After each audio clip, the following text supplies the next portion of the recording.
जरा आंखें बंद कीजिए और सोचिए, सामने एक रेत का अनंत सागर, जहाँ न कोई हरियाली न कोई नदी, बस रेत की हवा और तपती धूप। क्या आप जानते हैं भारत का ये कौन सा इलाका है? जी हाँ, यही है थार का मरुस्थल, भारत की शान और रहस्य से भरी धरती। थार का मरुस्थल भारत के उत्तर पश्चिम भाग में स्थित है। इसे महान भारतीय मरुस्थल भी कहा जाता है। यह राजस्थान के पश्चिमी हिस्से में फैला हुआ है।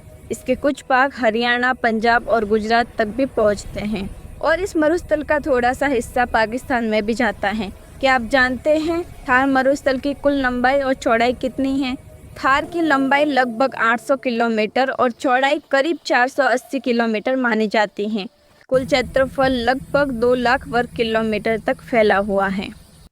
थार के इलाकों को भौगोलिक स्वरूप के आधार पर 4 भागों में बांटा गया है। पहला, बालू के टिब्बे, जहां हवाएं रेत को उड़ाकर पहाड़ियों जैसी आकृतियां बनाती हैं, जैसे जैसलमेर, बाड़मेर के इलाके।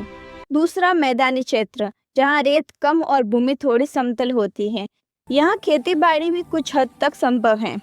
तीसरा, खेजड़ी और बबूल वाले क्षेत्र, जहाँ कुछ पेड़ पाए जाते हैं जो सूखे में भी जीवित रह पाते हैं। और चौथा, खारा पानी और रण क्षेत्र, जहाँ मिट्टी में नमक की मात्रा अधिक होती है, जैसे गुजरात का कच्छ रण।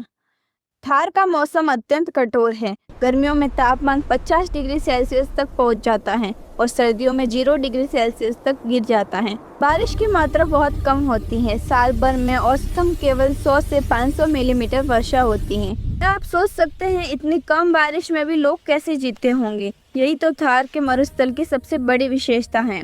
यहाँ के लोग, पशु और पौधे सबने खुद को एक कठिन माहौल के अनुसार डाल दिया है। थार की धरती भले ही रेत हो, लेकिन जीवन यहाँ भी तड़कता है। यहाँ उगते हैं खेजड़ी, बबूल, केर और रोहिड़ा जैसे पौधे। और जानवरों में काला हिरण, नीलगाय, मोर, लोमड़ी और छिपकली जैसे जीव पाए जाते हैं। थार का गौरव है ग्रेट इंडियन बस्टर्ड, जिसे गोंडवाना भी कहा जाता है, और यह एक लुप्तप्राय पक्षी है, केवल इसी क्षेत्र में पाया जाता है। रेत के इस समंदर में भी जीवन थमा नहीं है। थार में गांव अपने रंग और परंपराओं के लिए मशहूर है। यहाँ लोग रंग बिरंगे कपड़े पहनते हैं ताकि सूखे में भी जिंदगी खिली रहे। राजस्थान का लोक संगीत, नृत्य, कठपुतली सब इस मरुस्थल की आत्मा है। क्या आप जानते हैं थार में बसे कौन कौन से प्रमुख शहर हैं? जैसलमेर, बाड़मेर, बीकानेर, जोधपुर, नागौर। ये सब थार के प्रमुख क्षेत्र हैं। यहाँ नदियाँ स्थायी नहीं हैं। कभी कभी मानसून में छोटी नदियाँ बहती हैं, जैसे लूनी नदी। इसके अलावा लोग जलाशय, तालाबों और टांका नामक पारंपरिक जल संग्रहण प्रणाली का उपयोग करते हैं। इसी से उनका जीवन चलता है। थार सिर्फ एक रेत का मरुस्थल नहीं, यह भारत की आर्थिक दृष्टि से भी महत्वपूर्ण है। यहाँ मिलते हैं जिप्सम, फास्फोरस, पेट्रोलियम और नमक जैसे खनिज। इसके अलावा थार पाकिस्तान और भारत की सीमा पर होने के कारण सैन्य दृष्टि से भी बहुत अहम क्षेत्र है।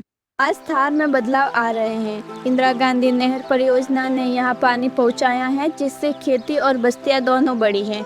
लेकिन सवाल ये भी है, क्या इस विकास से थार की प्राकृतिक संतुलन बिगड़ तो नहीं रहा? थार हमें सिखाता है जीवन कठिन परिस्थितियों में भी खिल सकता है। यह केवल एक रेत का क्षेत्र नहीं, बल्कि एक जीवंत सभ्यता है जो सदियों से खुद को संभाले हुए है। अगर रेत में भी जीवन है, तो क्या हमारे भीतर रेगिस्तान जैसी सहनशीलता है? ये था भारत का थार मरुस्थल, एक ऐसी धरती जहाँ रेत बोलती है, हवाएं गाती हैं और जीवन मुस्कुराता है।